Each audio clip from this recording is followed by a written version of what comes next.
So today I am going to explain you about shortest job first serve primitive. Primitive means switch.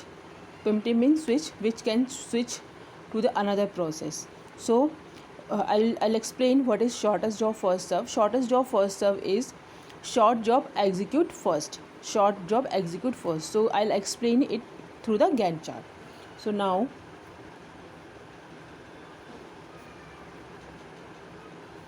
Gantt chart. So initial time is 0. So first P1 is there and it will execute till 1, since next process will come at 1. At 1 now we can check what are the process. P1 and P2 is there, which arrival time is 1, right? So we can check it burst time, which one is shorter. So P2 is shorter, so we will take P2. So P2 burst time is 1, so it become 2 and it's 0. So now at arrival time 2 there are 3 process, P1, P2 and P3, but P2 is already completed, so we will not take this P2, we will take only P1 and P3 since we have arrival time 2. So we can check which one is shorter, P1 and P3. So P3 is shorter, so we will take P3. So till when P3 will execute? Till 3 arrival time, so it become 1 again.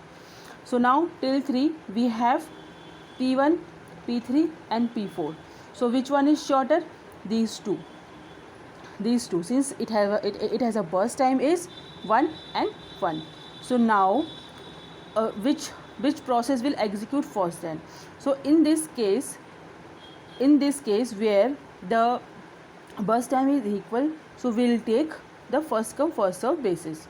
So P3 will take again P3, right, and it will execute till 4 and it become 0. So till 4 how many process we have? We have P1 and P4. So which one is shorter? P4. So we'll take P4 and it will again 0 and it will execute till arrival time 5. Now what we left? We left with P1 only, so we'll take P1. So P1 was remaining with the 3 burst time since it executed first with 1. So I have minus 1, that is 3, so it will execute till 8. So now we will calculate average waiting time for this one.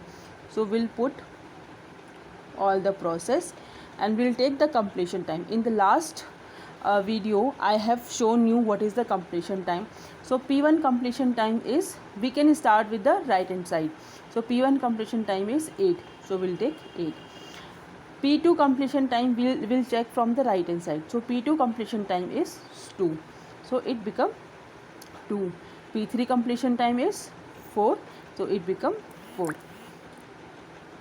And P4 completion time is 5, so it's 5. For average waiting time we will minus arrival time and burst time both. So arrival time is 0, burst time is 4. 1 minus 1 minus 2 minus 2 minus 3 minus 1. It is 4, it is 0, it is 0, it is 1. So now it is 5, right? So 5 divided by 4, so 1.2 is average time. So this is how we can solve this shortest job first serve primitive mode. If it would be shortest job first serve, like if there is no primitive, so we can't switch to the another job. We'll first execute the whole. So I'll take this this shortest job first serve without primitive in the next video, and keep watching. Thank you, please support. Thank you. If any questions that you have, you can ask me on comment. Thank you.